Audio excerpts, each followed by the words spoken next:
everyone. It's time to forge the narrative. Hey everybody, welcome to Forge Narrative. We are the Bell Lost Souls podcast. This is episode 237. I'm joined tonight by Val Hefferfinger. Paul Murphy! What's going on, man? How you doing? Doing great, thanks. It's great to be back. It's been a little while, man. How you been keeping? Pretty good. I assume that's some kind of like Canadian catchphrase that you ask people how they've been doing. You've caught me off guard. What are you talking about? You've been keeping. How you been keeping? How you been doing? Yeah. I don't know. I'm doing. What I threw people off down south. I said, what are you saying? Which I think is a bit of a Toronto thing. Okay. Hey, what are you saying? And apparently they don't know what that means. It means, what are you up to? In the back half of this show, I'm going to do a spot with Sean Naden talking about the ATC. We are veterans of the ATC, and it's kind of just fun to talk about leading up to things in the camaraderie of that tournament. And I thought, well, why don't we do like a whole episode just on tournaments and things? I know you're preparing for tournaments. I'm preparing for tournaments. Heck, going to be running a tournament here, the Louisville Slugger, coming up June 9th and 10th. This is Heroes Comics and Gaming in Louisville, if the name didn't give it away. Louisville? Yeah, it's a great town. There's tons of things right around there. It's at a game store, but there are some hotels really close by, a couple that are only a couple of minutes away, and I mean like 3 minutes away. Nice properties like Hilton's and stuff. And putting together a flyer right now that gives some suggestions if you happen to be on the little cash strap side. Not too bad. Some alternate arrangements, maybe a few Airbnbs. I know I'll be staying in an Airbnb on my Warhammer World Tour later this summer. Very cool.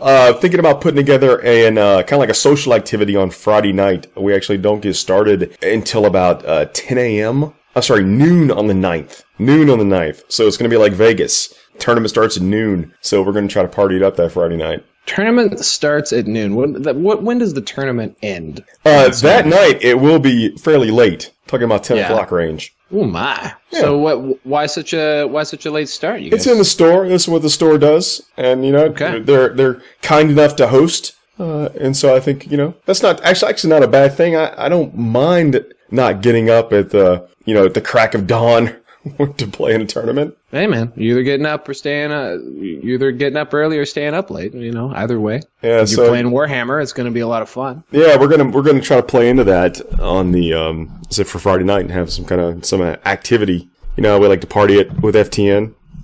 Yep. How many people are they prepping for? Oh, we got space for 64. Not bad. Yeah, so I think we're about halfway there right now with registrations. Down in Louisville. About a month away. Yeah. 40k is blowing up, my man. Yeah. They got a real thriving scene. The Bourbon Brothers, the guys that are putting it on with us there, part of a larger tournament network as well, leading up to tickets to Gen. Like one of the prizes is going to be a ticket to the 40k event at Gen Con. Oh yeah. Well, I'm just looking at a map right now. You got Nashville. That was the home of GW for a little while, was it not? Memphis was. Anyway. Nashville, Tennessee, clearly 40k playing community. You got Indianapolis right down the road, Cincinnati, St. Louis. Lots of places that are just a quick 2-3 hour drive in. Yeah, I think it's going to be good times. I think it's going to be it's right there in a good area, good folks around that area. I think it's going to be an absolute fabulous time. Wrote brand new missions for the tournament. Okay. That I think kind of play into the play style of folks in that area. But to make it comfortable and familiar, I guess. And also, if you're new to the tournament scene, I think these missions are very approachable. Very cool. Did you base them on anything particularly, or did you just pull them out of your war chest? Yeah, those were. They're not based on anything like as far as like a theme or anything other than the core concepts of making them approachable but still very competitive, and with the idea to gain separation throughout the tournament. But they're also maxing out is also attainable. Very cool. You guys are going to have ITC points, run BCP? Yep, absolutely. Okay, yep, and it's going to be run through BCP. Sounds like a big boy event, Paul Murphy. Well, this is like the 6th or 7th one, we've done with FTN, and, just got a reputation uphold, so we're going to try to do it right. Very cool. Very cool. We're looking forward to it. And, we'll talk more about it as we lead up to it. But the missions, there is an event on Facebook as the Slugga, SLUGGA. See what we did there? Yeah, I did. That's like orcs playing baseball. Yep. You can get some custom dice where there's an orc wearing a ball cap. That's seriously? Yeah. Yeah. Well, I will podcast for cool dice. Yeah. That's like a sandwich board I wear on the street. And a cool T-shirt designed by Go Boy with an orcish looking thing with a chain bat over his shoulder. Nothing's quite as orky as anything wrapped in chains. Yeah, and just spiked up a little bit. Yeah. Yeah, no, it's fantastic. That's some neat swag for this event, so looking forward to show. This is also going to be the first place that you can get our Shapeways sponsored trophies, which are unique trophies for the event. It is a skull, but it's a creepy looking, kind of cyborg skull. Like people talk about prize support and ruining the game, but and like cash prizes and all this sort of fancy stuff you can get for GTs these days. I tell you, there's nothing I will hustle more for than like a bad trophy. Unique trophy. I mean, trophy is the cool. Like, I don't know if you've seen the Games Workshop prize support lately for some of the big ones. Like it's like this chainsaw with a hand holding it. Holy cow! I'd love to win one of those. We got to give those away at Warzone. Yep. That's right. Yeah. Yeah, man. So come check it out. Win these trophies. Going to prize as absolutely deep as we can. That's kind of what we like to do, to spread it around as much and have a good time playing some 40k. When is it not a good time to play 40k? Yeah, and that is coming up June 9th and 10th. A couple weeks ago, I did talk about our game that we played, Val. Oh, don't think I wasn't listening.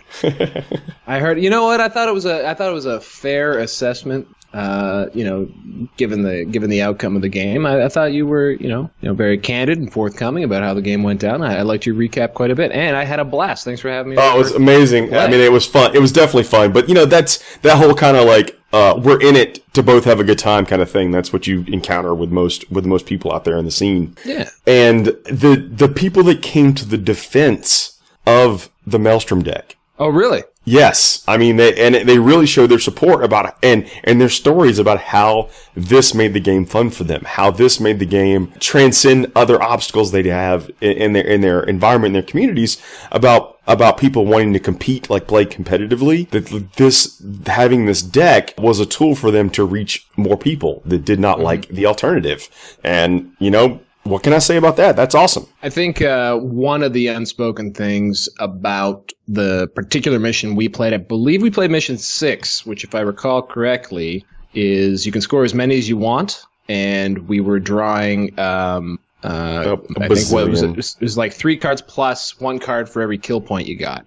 So we were getting tons of cards. Almost all the other ETC missions, you're limited to being only able to score 3 Maelstrom cards a turn, so that takes the gas off it as well.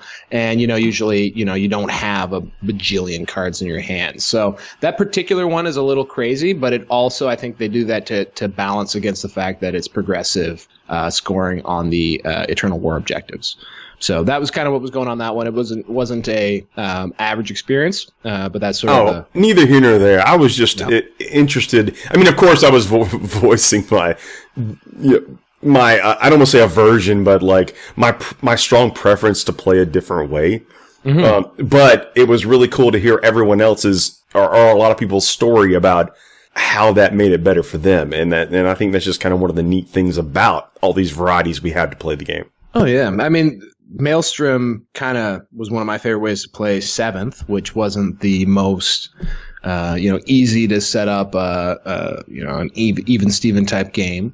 And also the second, Maelstrom deck that came out for 7th edition is a lot like the 8th edition deck they have. I can't remember the name for it, but it was a generic deck that came out in maybe the last year, and it was fantastic, I thought, and really made the game go back and forth. And Maelstrom can be a ton of fun, especially for sort of casual pickup games. Now they got the Open War deck too, which is a lot of fun for people. I kind of want to run one day maybe an RTT at a shop where the whole room plays the same Open War mission. I think that'd be kind of fun. Oh, like the bottom 3 people draw the cards? Yeah, something like that. Like so you the mission's just randomized at the start of each round. I think that'd be a lot of fun. Yeah, that'd be kind of neat. Yeah, as long as everyone's playing the same thing or whatever, knows what they're getting into. That's the thing with tournaments.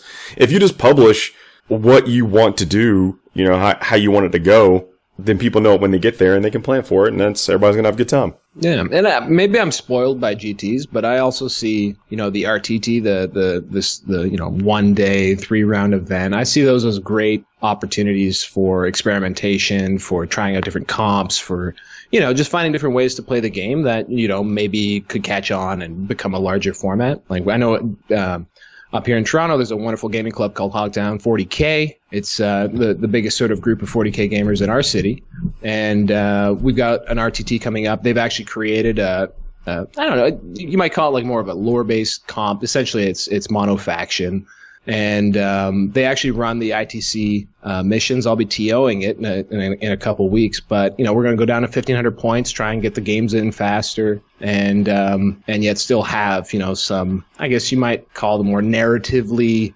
hanging together style armies, because you won't be able to mix as many detachments, but you can mess around like that at a smaller event. And they're going to use their findings from this event and one that we ran back in the fall, and they're doing sort of a larger narrative gaming event later on in the summer, which is pretty cool, the Hogtowner.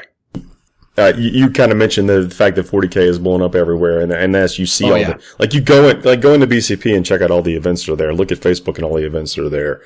We have an event here at our local gaming store that gets 15, 20 people every single Friday night. Yeah. Was it like that a year ago? No, I don't think so. No, no, it wasn't. No, and I'm dying. I don't know if you know, but back in the I guess late end of last year, I was fortunate enough for BCP, the BCP guys, they released me for some reason their sort of data from all the tournaments that have been played in, I guess, the last 2 years. And I was able to sort of track, what was going on with factions, but also I really wanted the full year of data so that I could go and compare the year-over-year growth. Because I would bet that, a tournament that was hosted on BCP, if you compare it year over year, it's probably double this year. Right now, there's Capital City Bloodbath, which is an event in Ottawa, Ontario, which is our nation, Canada's capital, coming up in August. I don't know if they've cracked 50 before. This year, they're pushing 100. They just opened it up again to get to 100 people. Man, what good times. This is so cool. It's so cool. Like, people are excited to play. There's still the standard old grumbling and all that kind of stuff, but who cares, man? Like people seem to be really fired up to play, and it hasn't really laid off. And there's some crazy good events coming up. Like you mentioned, you're going to be talking with Sean about the ATC, also down. Isn't that one in Tennessee as well? It is. It's in Tennessee, right? Chattanooga. It's only about an hour and 5 minutes away from me or whatever. Yeah. So, that's an amazing event. Unfortunately, it's never worked out for me. Maybe one year I'll get down there. Well, they've added tons of events this year. So even if someone wants to play 40k or 40k-ish type game, and you haven't been able to convince 4 of your other buddies to make the trip, there are other events to play in. Like that. That's great to be able to cater to different people's tastes, and also just I think it's going to be event the first attract that kind of people. Well, I think it's going to be the first event to use the big FAQ, or the first big event, the first over 100-person event to use all the new beta rules and FAQ. Oh, well, we've got a little bit of a North American bias there, my friend. Yeah. There is the London Grand Tournament, sir, I think in 2 weeks. Oh, yeah? Okay. Are they using all the new stuff? Oh, they're big facking. Okay. There you go. Swinging that fact all over the place. Yeah, I know it's going to be a good time. I know we got a bunch of American folks going over there. That is going to be an awesome time. There's a star-studded contingent heading over to play in London GT. People look around on Facebook, you'll actually be able to see a list document. So their lists aren't on BCP at the moment. I'm not sure if they will upload them or not. But there's sort of a massive Word doc with like 300-400 lists. And for anyone who's interested in seeing what a lot of top players are doing now that the meta has really shifted, it's a huge resource for doing it. I was thumbing through it. I just did the keyword Tau just to see the type of stuff that people were thinking was good. And wouldn't you know, 3 Storm Surges seems to be popular, Mr. Murphy. Hey, I think that's a good bet. Now, I'm not going to say I invented it, but I believe I randomly said Storm Surges could be good. And who knows if they are. You did.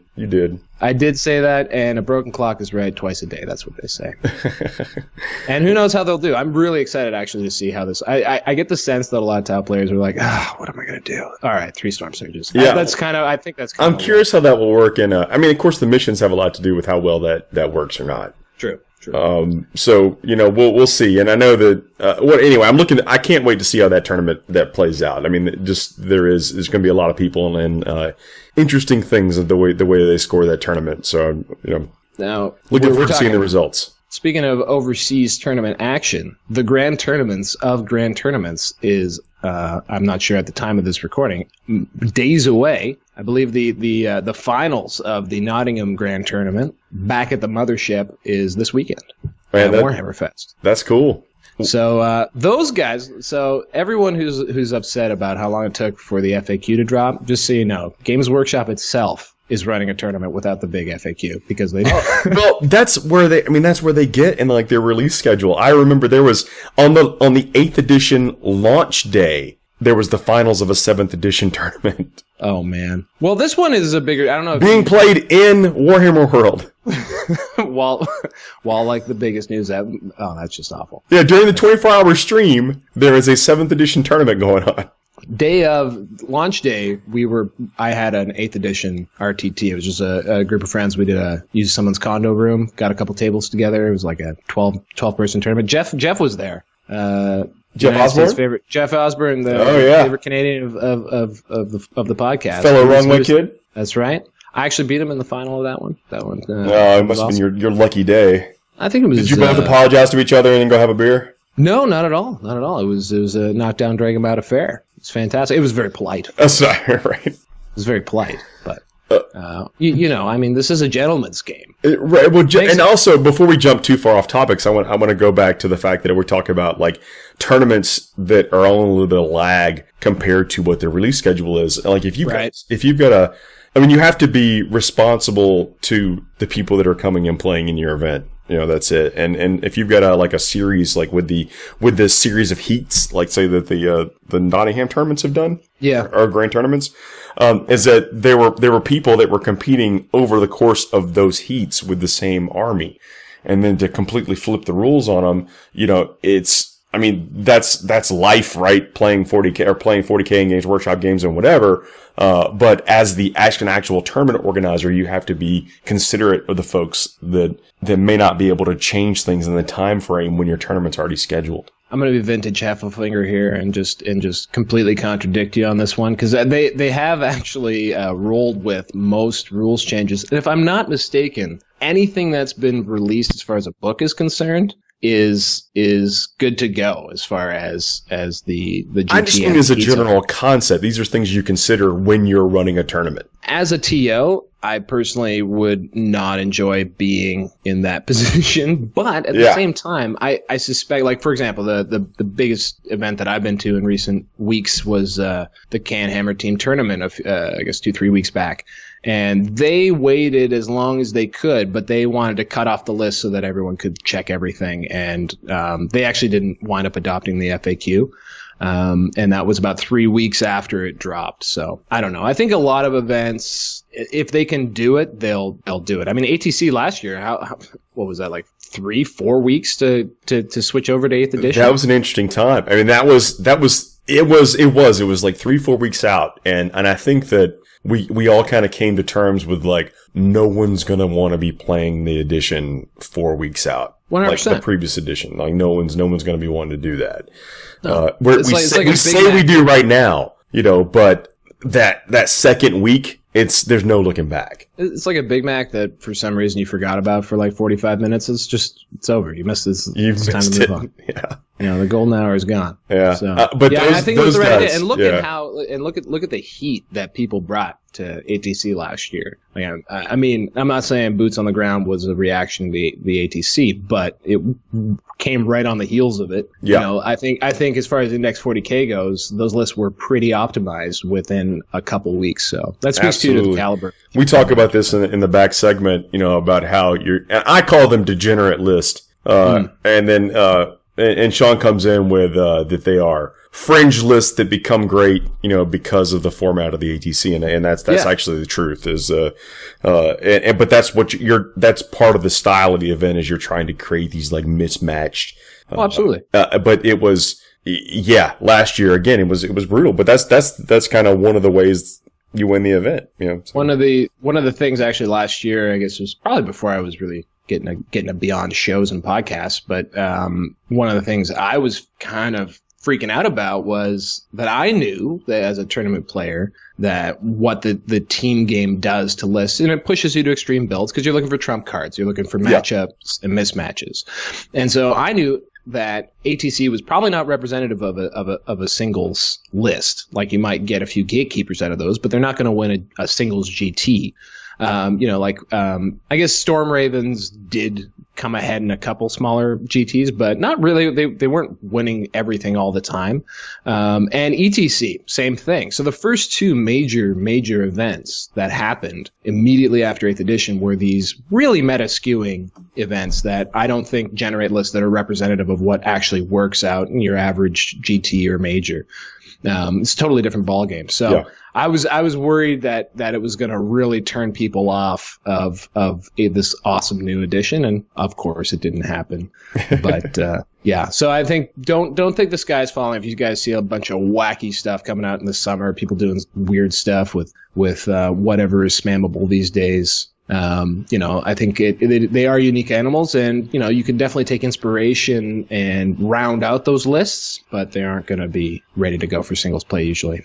Yeah, I think that's probably some good advice right there. But yeah, don't feel like the game is warped in one way or the other. That this tournament and these tournaments like this are, they're not designed for you to do that, but like that's one of the ways to gain advantage in those tournaments.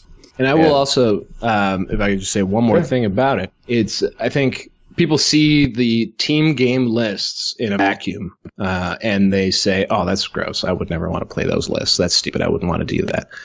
Don't cheat yourself out of a team event. If you have the opportunity to play, at the ATC or a smaller team event that maybe some enterprising TO is doing in your area, go out and do a team event. Team events are probably the best way to play competitive 40K. Oh, the camaraderie. Opinion. When again we talk about this in the back end, I won't reiterate everything here, but like being able to look down the table lanes and see your buddies and know that you're playing for something other than just yourself or whatever. It's very rewarding. And then going out to Buffalo Wild Wings, which I think is Latin for next to 40K tournaments. I thought it was the taco truck in the parking lot. Look, if there's a taco truck, I'm hitting that up. That's that's it. But hanging out, talking about sharing your bad beat stories and your victories, it's or the like 2 points, that you scored to say that there was a guy on the team that unfortunately took us out, Cash Money Hammer, at the Can Hammer team event.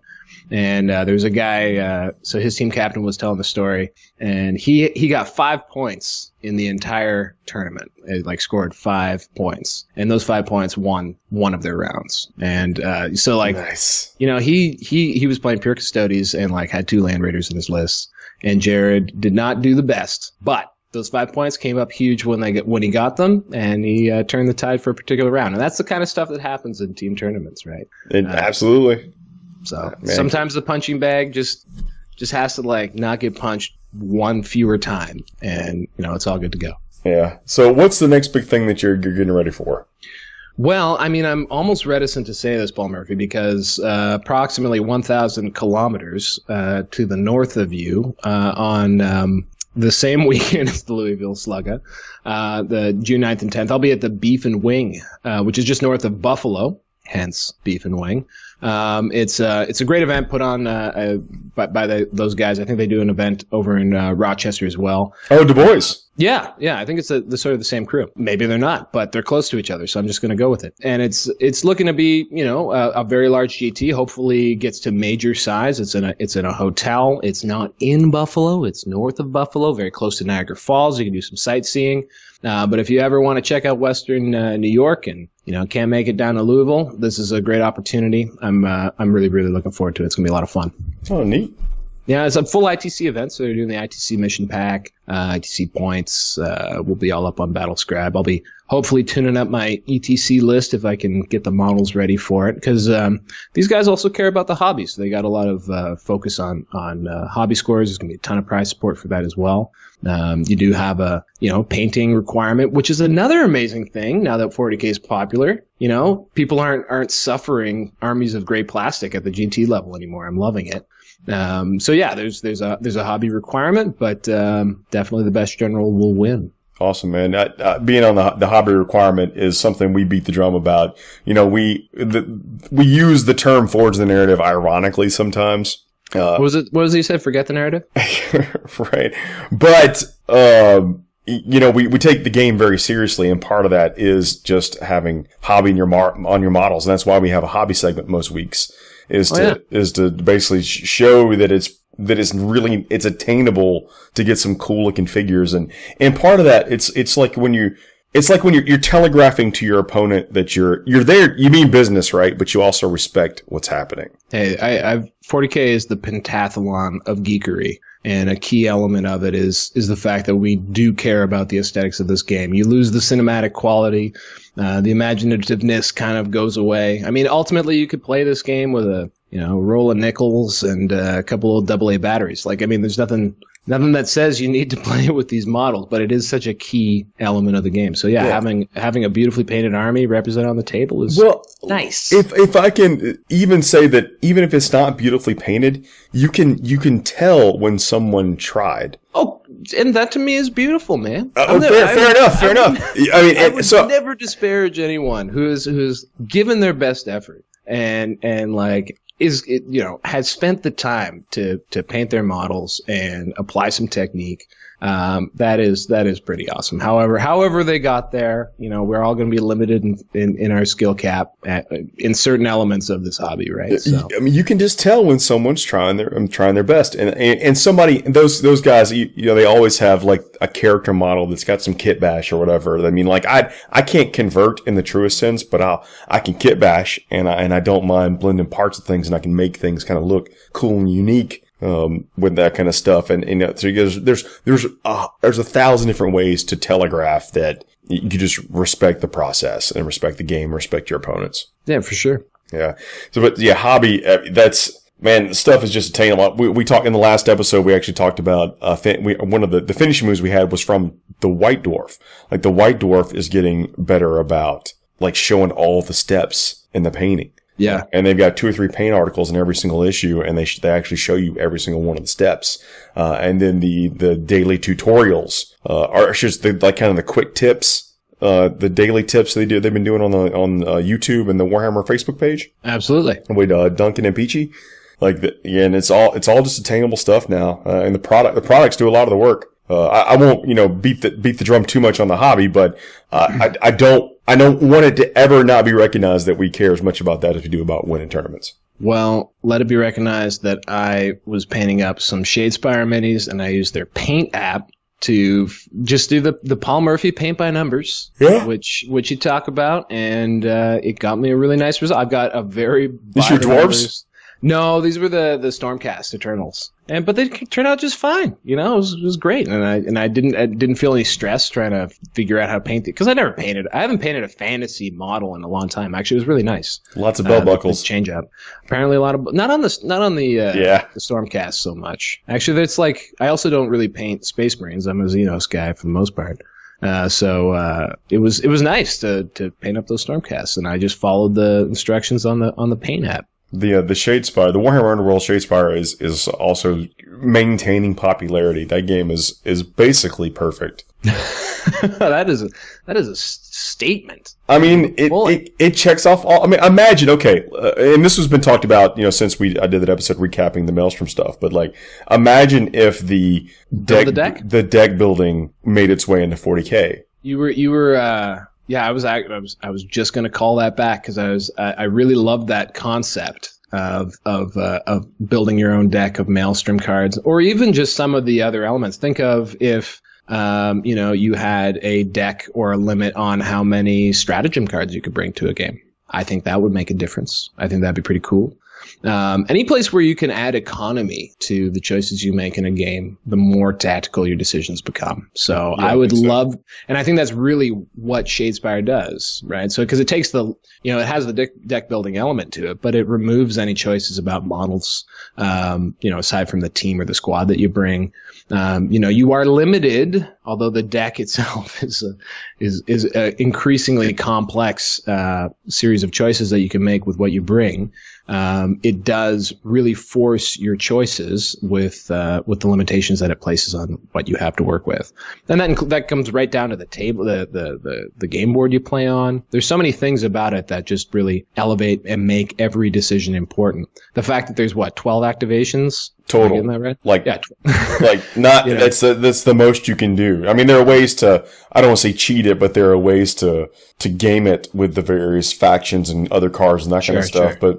But you need that action to spend to modify it or whatever. Yeah. So that, I think they call that the action economy, right? Like absolutely. The amount of choices that you have and that you can make is what make it so thrilling, and adds to the awesomeness of it, the perfectness, as Paul Murphy TM said. Well, I think it's Paul Murphy score. You've got the models are what they are. That's all you're going to need forever. Unless you want to play a different faction, the way it is, the way it seems right now, and it's got a cheap buy-in. Yeah, super accessible. And I mean, if you go in on it with some pals, like it's very accessible. You could have all the cards and work on it as a community, or heck, if you're just grabbing one a month, like compared to a full blown 40k addiction, it's a nice. It's like the methadone. It's a nice step down. Yeah, there's you can play it super competitively, like have the optimized deck, or you could have just 2 Dirtle decks and play with buddies. And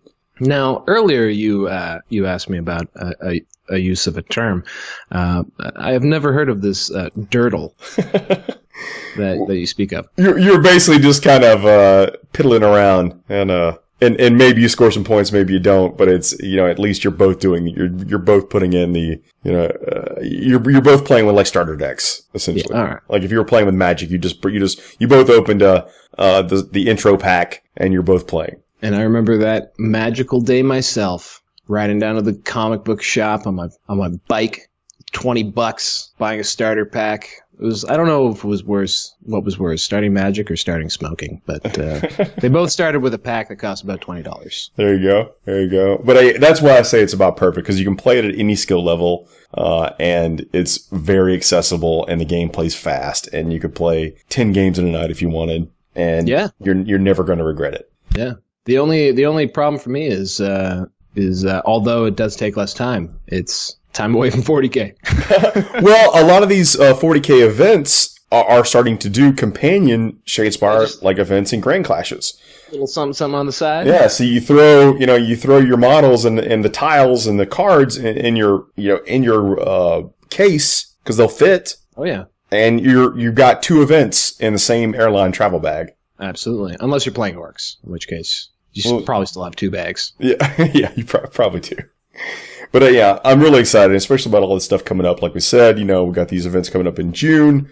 Got the ATC coming up in July.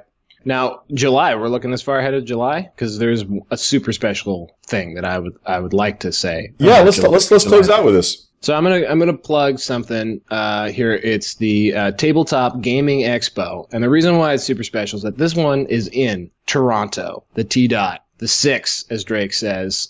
This one's real close to my house. Last year was the first year that they ran a 40k sleep to this. It's actually a qualifier for the big War Machine Hordes event. I wish I knew what it was, but I don't. But on the 40k side of things, it's a Saturday and Sunday GT. This one's in the ubiquitous Hotel by the Airport up here in Toronto. It's a great time of year to visit my beautiful city, our beautiful city. And I'd love to see that this event actually blows up this year. I know they got room for at least 40. I'm hoping that we push that number way up. But this is the one. This is just before I leave to go battle in the ETC, and so it'll be my last warm up. And I'm just hoping to get the people out. Oh man! Well, so where can people find some more information about that? The TGX is the tabletopgamingx.com. So actually, it's just www.tabletopgamingx.com. From there, you can get information on all the events. It's actually just like you were saying before. They got a bunch of stuff. They've got Infinity, War Machine Hordes. They've got the Hobbit, Guild Ball, Shadespire event as well. So there's lots going on. It's actually a 40K doubles event on the Friday. So they've got a wide smattering of events. I know. Do you know Ash? He does a gaming channel on YouTube. He'll be there. I think he's running the Infinity event. We've got Scary as the TO for the Warhammer 40k event. So, we got some YouTube celebrity. I'm sure some of the mini wargaming guys will come up there. Apparently, if you live in Southern Ontario, you have a 40k YouTube channel. So it's gonna be pretty cool. Awesome, man. Well, there you go. Come see me at the Slugga. Go see Val in Toronto. Heck yeah. Come check us out next week. Hang in tight after the quick break. I'll come back with Sean Naden. Talk about the ATC. Looking forward to it. See you guys. Forged Narrative is brought to you by Dicehead.com. www.dicehead.com. Games, hobby, supplies, and comics. They have it all. Hey everybody, welcome to a special segment of Forged Narrative. My name is Paul Murphy. I'm joined tonight by Sean Naden. Hey everybody. Sean, man, thanks for joining me again. No problem. Amazing 40k player, a former champion of the ATC. Yep. We're going to talk about the ATC here tonight. Yeah, shout out to my ATC team, Quality Control, captained by none other than Kurt Klaus, along with Dan Woods, Andrew Rubino, and the ever-lovable Andrew Gagno. Great players. Also, former champions myself and with my team and crew in the past years. And so I thought this would be a great, platform to talk about things as we're getting closer to the ATC this year. And this year, the ATC is July 13th through the 15th this year. Yeah, it starts on a Friday, I believe, so it's 3 days now. Breaking it up. I mean, that it's fun, and when you're there, you don't necessarily notice, that you're going through the gauntlet of playing 40k, with 4 other teammates. But I think it's really going to be nice to have it broken up into those 3 days to get a little bit more time to kind of plan, play the game, experience the game, and not have that burning pressure coming in on Sunday. Yeah, maybe they'll increase the round times too, or I haven't really looked at the schedule. I'm not a big planning type person, but I do appreciate that Vegas is 3 games a day for 3 days versus Adepticon's 4 and 4 package, which really just, for singles anyhow, it just like, you cram it in, you're like, oh my god, we've been playing 40k for 42 hours. I mean, I love it, but there's more when you really, and I normally get in on Friday anyway. Myself as well. It's easier for me though. I'm an hour away from the event. It's right outside of Chattanooga. Yeah, it's not so easy for us. I don't think there's been a year in the past couple of years where we haven't had a flight canceled or moved or delayed. Last year, our boys got stuck in New York with no flights and stuck in DC. I was there because I flew out early and they all tried to fly out after work.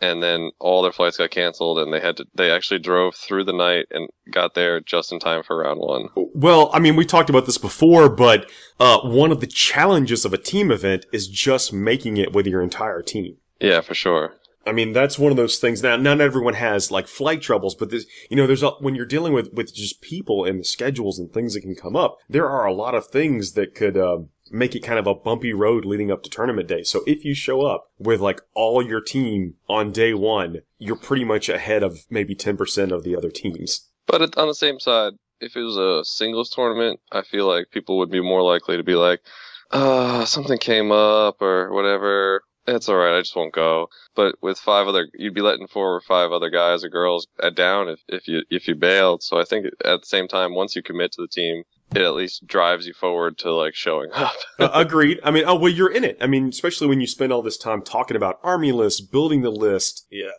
there's a lot of things that I really enjoy about a team event. And this one checks off all those boxes. Now, it's a 5-man team event that's going Friday through Sunday. They're also having a Kings of War event that's on Saturday and Sunday. A 4-man Age of Sigmar tournament that's going off on Saturday and Sunday. A Horus Heresy event in the evening, Friday and Saturday, after the 40k tournaments. I mean, there's a lot going on. There's also a Shadespire Grand Clash on Saturday and Sunday. That's a singles event. I mean, this event is, I think what I've named, it's doubled the events, tripled the events from the previous year. Yeah, I think it's really good for those guys, for Shane and the organizers, that it keeps growing. I mean, the team event is a great format, which I highly recommend to anyone trying to break into the competitive scene, because you could be doing bad, but your team can still be doing good, and there's more camaraderie and that kind of effect. So it makes it it's still a really competitive event, but it's like less pressure on each individual player, I feel. Well, when you look up and like know that your teammates have gotten 330s or whatever, and you know, it could be even your job to be having the bad game or the losing game. I shouldn't say bad game, the losing game. Yeah, absolutely. There's also some Star Wars events from Fantasy Flight. There's a board game events and open play. They always have vendors there. There's going to be hundreds of people there. And they're also going to be using the new FAQ. I think this is going to be the largest event post FAQ. Yeah, and if they keep growing, hopefully we'll go to a city that's more of a major airport when we won't get stuck. That is the dream, I think, for those guys. I think getting ever closer. But with this many events, and you know, there's always a high number of players there, and hopefully that translates into these other events as well. And Shane and Chris, they're the main tournament organizers for the event, and they're just really good people. And I say this a lot, but I can't say it enough. They really put their heart and soul into this, and that translates into the good time, like the spirit of the event. Yeah, for sure. That's a little bit of talking up the event, but I love it. I mean, how many years have we been going? I mean, every one, I think. So there's that. Yeah. Even with all the travel issues we have every year, we still keep trying to go back because it's a great time. The 40k team event, that's the crown jewel of this event. It's the 5-man team event to where everyone brings their own 2,000-point army list, and with the it's the restriction that you can't share a faction with anyone else on the list. So you have to have 5 different lists. Yep. It really starts to sometimes stretch your team and make you think of what you need and what players you have. Yeah, if you've got 5 what armies they got. Yeah, it's a combination of things. Who's good with what? Who's got what? And who's going to want to play it for 5 games? And then you've got there's some amount of like role assignment on the teams. Like we were just talking about, like who has the mental endurance to potentially lose 5 games and still be their head in the game the last round. Yeah. That's definitely a key factor, because sometimes when people go on tilt, they go on tilt hard, and it's not something you want. So I know it's May now, just the 1st of May, and this event is in July. But there's not a lot of time, especially if you're going to be assembling or piecing together a new army. Now, the only requirement is things have to be fully painted and based. Now, you see people, especially in this team event. Do they have that requirement this year? It is, yeah. Good. I mean, I understood why they did it last year to try it, because 8th had just dropped and they were using 8th, but I don't really like a major tournament that doesn't have a painting restriction. I do not either. It saps something, and you will see people where I'm going, they're sharing armies, they're lending it. Yeah, they're calling up their buddies. Hey, do you have a unit of Swooping Hawks I can borrow? And I mean, that's part of what the event is. Yeah, and that's perfectly fine. I don't mind sharing as long as things are painted. Who cares? It's just the idea of just gray plastic is no way. It doesn't scream grand tournament in today's day and age, that's for sure. Yeah, RTTs, I'm fine. I love people testing things and this, that, and the third. But once you're traveling and it's multiple days, I'd like things to be at least a little paint on them. Yeah, absolutely. So that brings us to the list design. Like, what do you have? What do you got? And we see it's basically like a race to find the broken stuff. And I mean that from the absolute bottom of my heart. You're going to see some degenerate things. Oh, sure. Last year, early in 8th, there was some teams had like 3 players with 4 Storm Ravens. There was the Razorwing Flocks on half the teams, that kind of thing. But super degenerate. yeah, right. So, but with with how aggressively the game has been kind of being tweaked along the way, by, the Games Workshop mothership, some of those exploits is a terrible word, but some of those, let's just call them degenerate things, are kind of harder to find, but there's still going to be a desire. And I mean, this is on every table. This is not just one specific team or whatever. This is what the event lends itself to, because you're trying to create poor matchups to where you have lopsided matchups to make it easier for your team to win the game and get the matchups that they want. Yeah, definitely. Whereas, you espouse balanced lists, I think, in a singles format where you can take all comers and, handle any situation to a certain degree. The team matchup format definitely lends itself more to extreme or, fringe lists, because you can sometimes avoid the one or two things that beat that list and then really beat the crap out of somebody. I think that's a more eloquent way of putting it than I did. It is, instead of exploitive or degenerate, but extreme and fringe builds have a place here because of that. Like when we show, you and I are the captains. And we show up, we roll a die to see who puts out the first, or to put out a list. And then we put out a list, and then you would place 2 lists down for that person to pick which one they would like to face. Yep. So potentially avoiding a matchup that they didn't like, or they come up against 2 brick walls. Ideally, that's not the case, but that's part of the strategy. Or do you think that's part of the strategy to create a number of brick walls versus a number of fringe list type things, exploitive point scoring list? Well, yeah, I mean, you saw that last year again with the Stormraven builds. Like, if you brought 2 Stormraven builds, if somebody put out a defender that was poor against Stormravens, there was no way for them to avoid them, because you would just simply double Stormraven them. So they would have to choose Stormraven A or Stormraven B. So you can kind of do that if you have, say 2, gunline armies. You can do that, or 2 assault armies. You could do that.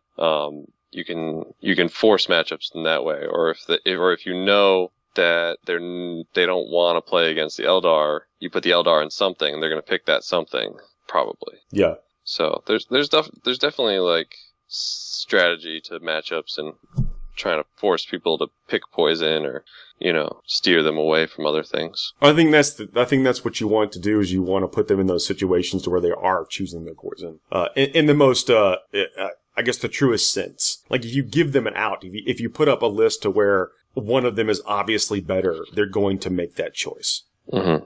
And so what do you think the archetypes for lists are going to be this year? I mean, I think it gets tougher and tougher as GW kind of makes more things competitively available. Because I think in a lot of years past, you just sit down and start to think about codexes, and you'd be like, well, these 3 or 4 are clearly head and shoulders above everybody else, and then we just have to find a 5th one that kind of works.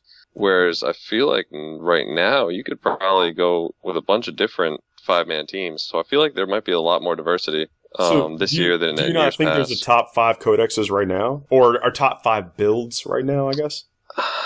I mean, I feel like, it's hard with the meta being upheavaled since Adepticon, but I don't know that I feel like there's 5 or 6 at least that are decently equal, Right. And then if that's true, then there's a couple more that are more player based, So if a team really loves a certain codex that's in the 6 to 8 range, they're just probably going to bring it because their player loves it. And then in those 6 to 8, 6 to 9 codexes, there's probably some fringe weird builds that aren't normally good, like we talked about, but might be really good as a bully type list in pairings. Now, the missions, I haven't brought them up yet, but they're using the ITC missions. The first 3 missions of the ITC will be repeated. So they'll run through 1 through 3 and then go through 1 through 3 again. And then that format lends itself to kind of certain army builds. For sure. But I do like you layering on the team format on top of that. And then, like you're saying,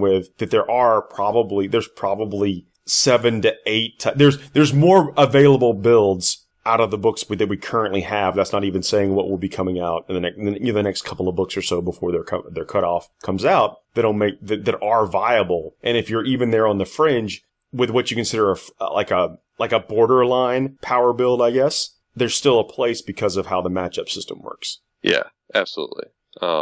Yeah, I think some of these like super heavy lists or anything like that you don't normally think could go 8 games in a main tournament might have a place here where they could win 3 out of your 5 games that they play on the weekend and swing some victories in some of the rounds. You mean like 3 Shadow Swords? Oh yeah, like that one. I know that I just personally picked up 3 Hemlocks. Yeah. To test. It's like, the Flyers, they are what they are, and I've always kind of felt almost like a little bit dirty wanting to field them before, but I thought, let's just put them in a list and try them out, see what works. Yeah, I always find the Eldar Flyers kind of interesting, like with the Alatox, so they're -2 to hit type thing, and then I always feel a little underwhelmed by them, but a lot of people do swear by them. Well, there are things like, I see them as being able to tear up a lot of MSU type builds. That's true. And I think that one of the archetypes going into the ATC is going to be a list that relies on board control. And that could be either giant horde armies, which I think are going to be something you see, or a bunch of MSU type builds. Mm. I'm wrong that's here, fair. I guess. No, I think it's fair. I think it's fair to say. Kill points aren't a major thing in ITC missions. I mean, you give up a point a turn, and they could kill more than you with MSU, but that's not a major detriment if you're doing more objectives each turn. And all the bonus points are pretty much objective based. So if you got more objectives than them and hold 5, contest 5, that kind of thing. The secondaries, there's a lot of kill-based secondary objectives. Yeah, but they're not usually based on, like, MSU doesn't help those because it's like Reaper or, Right. character killing. There's death by 1,000 cuts, but they could fail that, like, magic number to get 3, they get 2 and, like, whittle a couple. And the concept of the missions is you score an objective every round, kill something every round, you get a point. If you score more or kill more than your opponent, you get a bonus point for each one of those things. And then there are some self-elected secondary objectives that you pick based on your opponent. Yeah, and really good lists give you bad choices on those secondaries. Yeah, that's something you should consider going into, because how you build your list, if you build it in such a way that just dictates what your opponent is supposed to pick for their secondaries, you're removing one of those decision failure points from the game. Yeah, absolutely. So you're making your opponent easier to win. And I think MSU armies do really well in the ITC because you can pick the ones that the opponent can't take away from you. I played maybe like a month and a half ago, I played a Dark Eldar MSU list, and I had maybe 10, 12 deep striking units. So I picked whatever the one is. I call it line breaker, but I know it's not. It's behind enemy lines. There's the forward where you have units next to the table, the opponent's long edge or something, or yeah, two units a turn near their edge. Yep. And recon, which is have something in every quarter. And so those two are two your opponent can't really do anything about. So with an MSU build, you can just pick those and just throw your junk units around, scoring all the points, and get close to maxing your secondaries, and then pick like one other secondary based, either like old school, which isn't really based on your opponent's army to a certain extent. Old school is the line breaker, the first blood, the last blood, and slay the warlord. Yeah. So the only thing they could hide is like the warlord. So you could with an MSU build, you can really get to like maybe 10 or 11 out of 12 on those secondaries pretty easily. And that is just playing to the mission. Like, you're going to lose those units, and heck, you might drop on an objective. Yeah.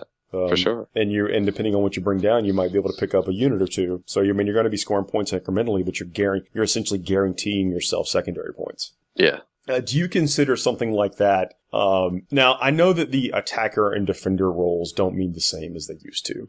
Yeah, it's almost like defenders are your attackers sometimes because they're picking. It's a weird dichotomy now. It is, and I don't mind the change. It evolves. It's a little bit different of a mindset. Where I was going is, do you consider that type of MSU type build where you are just depositing units on the table to score points? Do you consider that more of a defensive or an attacking list? Or does it matter? I mean, it doesn't even matter. I guess it doesn't matter. It could go either way. Since you're ending up on team points, right? Like. I actually don't know. I don't know how they're scoring. Maybe I define it with what I consider the defenders used to be someone that just needed to scrape out 15 points. They were the people that we put out that if they got a win, it would be great. And then the attackers were what we considered to be we needed max points from them. Yeah, for sure. In the old style, that's how we did it as well. I think that kind of build is gonna always generate maybe the same amount of points each round. So it might be a good thing to have on a team that is you just go out and you're like, it doesn't matter what they play, they're going to get X every game. They might get tabled by the end of the game, but they'll have also already scored 27 points. And that's not bad, right? Yeah, they probably won't get that many. But it's a cumulative team score. Like what it is, how you determine who wins the round is the cumulative. All the players add up their scores versus the opponents in the other team. That's who determines who wins the round. So if say you're a captain who always just only cares about his matchup to get the 30 points or whatever, and the rest of your team gets 0, then you have lost the round. But you're going to win best general, and I've seen teams do that. That's the funny thing is like they do prize pretty deep at this tournament, so it's not just a winner take all type one of those type killer events. They award, I don't know, 20 or 30 prizes or something. I mean, it's there's best in every faction. There's a best general. Then I feel like they went like 4 or 5 teams deep, recognizing teams. Then there's best painted, second best painted. That sounds right. But the best general for the factions are always from like the bottom 5-10% of teams. No, it pretty much is. No, I'd say only like maybe like 50% or less. Okay, 50%. That sounds good. Some of them are from because like the year we won, actually, I won best general, and so I also won best Dark Eldar. Oh, fair enough. It just happens sometimes. That's fair. I stand by my point though, to your kind of side point was that there are sometimes you just get favorable matchups and you score a lot of points even when your team is not doing the best. Yeah, and like I said, the team aspect, sometimes your team just goes in the tanker, but like the one guy on the team is doing well, so rounds like 4 and 5, the team is like, hey, we're not winning anything. We're going to make sure that guy gets a good matchup. Let's get some keeps good it going. Yeah. So we walk out of here with some kind of trophy. But I do love that team concept. I mean, that can't be said enough. This is a true team event. But and you feel it because there's pressure on you to do what your team expects of you that round. But the camaraderie of the event is incredibly high. And I mean, so it's just a real good feeling the whole time. You're in the grind, you're in the trenches playing these games of 40k, but you're both sharing the burden, and sharing in the wins, and you've got 4 other people to share your bad beat stories with if things are going wrong. Yeah, and if you look to your left and your right down your row, it's not like strangers or people you've met before. It's your buddies are right there, and you can be like, let's go, cheer each other on right there. You're not searching for them in a big hall on random tables. They're right there to your left and right, and it's great. Man, that's it's a great awesome. event. Now, you may not be willing to tip your hand to what your team is bringing, but are you willing to talk about what you might be bringing? Oh, I mean, we all know I love the pointy-headed folks. In a 5-man team with none of my other teammates caring about any of the elves, I'll probably use all the Eldari. Oh, there you go.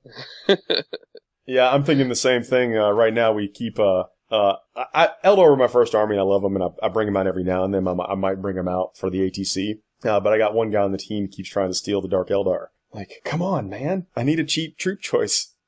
No, Dark Eldar are good now. They really are. They really are. I think that there's one of the lists we are kicking around right now is a solid Dark Eldar build. You can get some real power out of that. I'm not the Dark Eldar expert, but I've been thinking about like Taloses and stuff.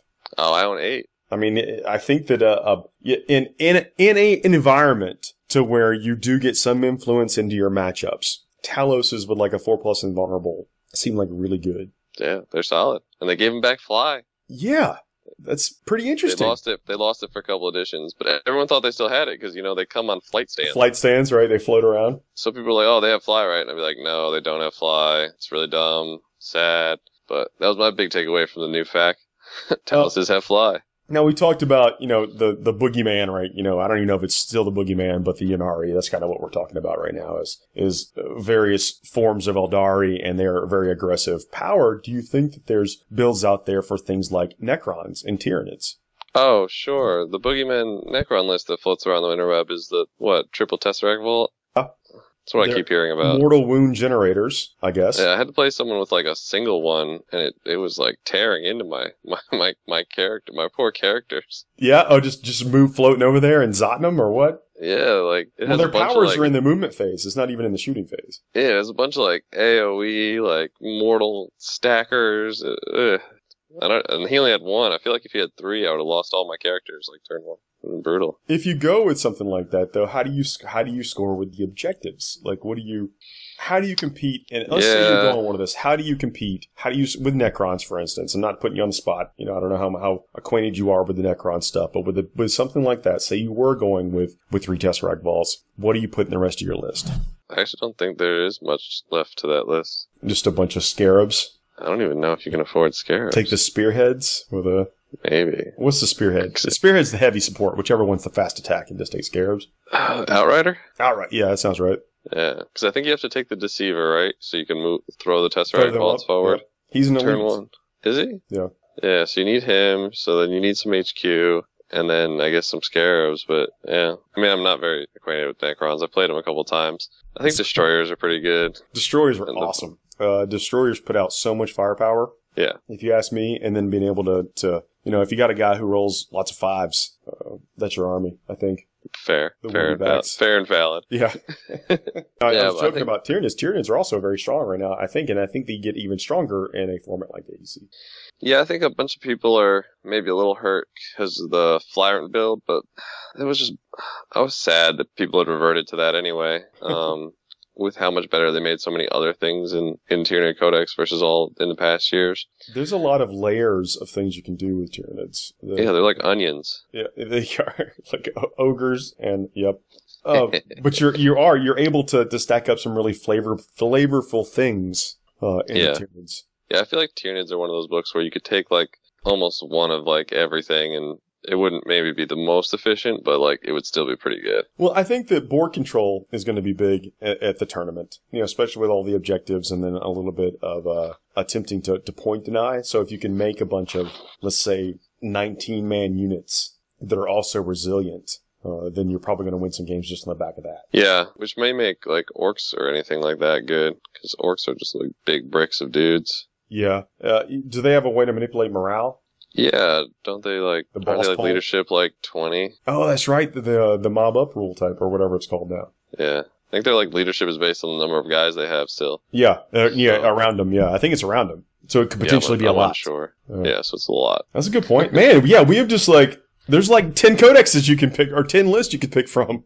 Yeah, that's what I'm saying. This year will be very interesting because you're still going to have people bring your like Gulleyman gun lines because that's what they have, that's what they bring, which is a facet of any tournament, but especially a team tournament because you'd be like, well, he's our teammate and all he owns is Ultramarines. He's bringing Ultramarines, Yeah. So you'll still get that, and those lists will still be okay and pretty all right. I think most teams will have an Eldar player because Eldar are still up there.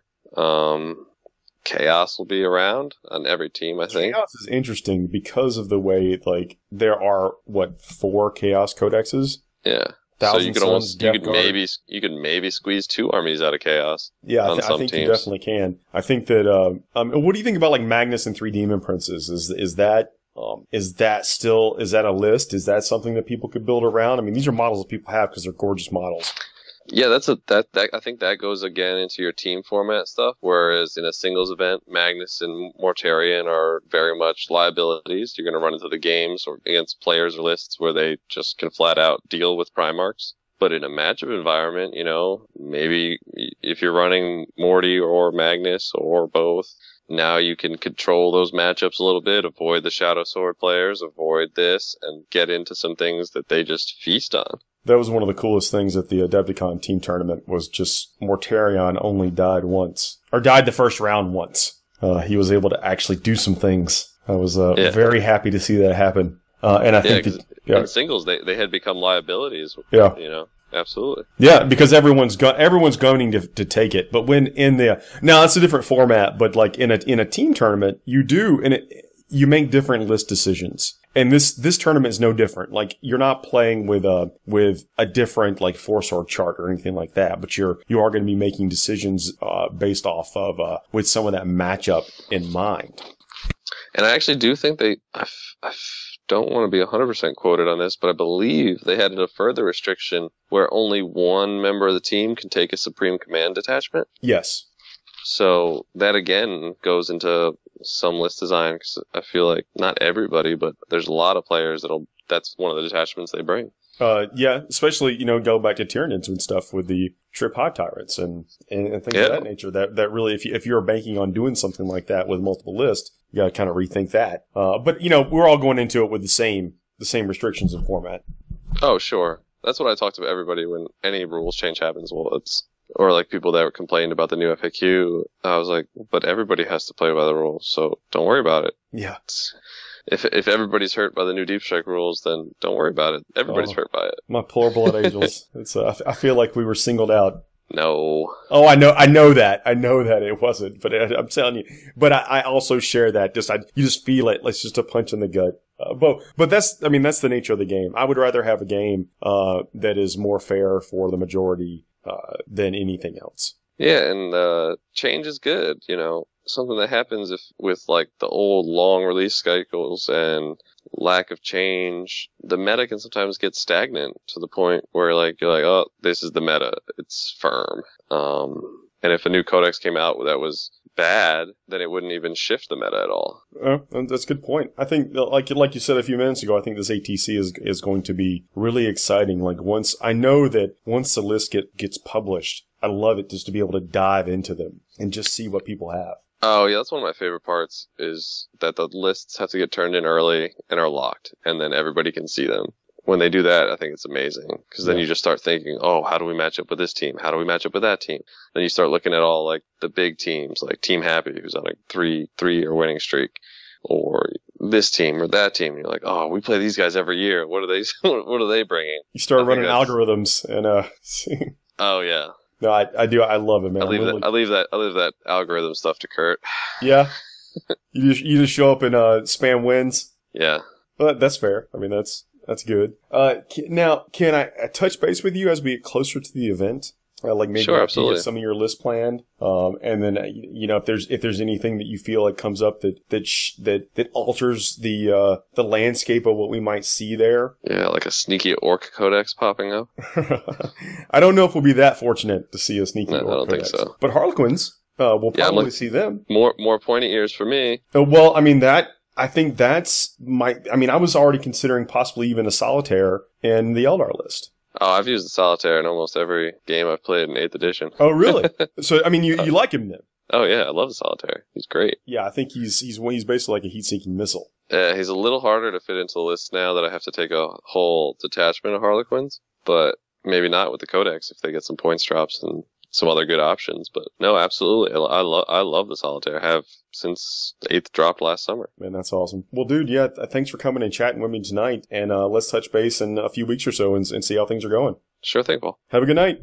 Good night.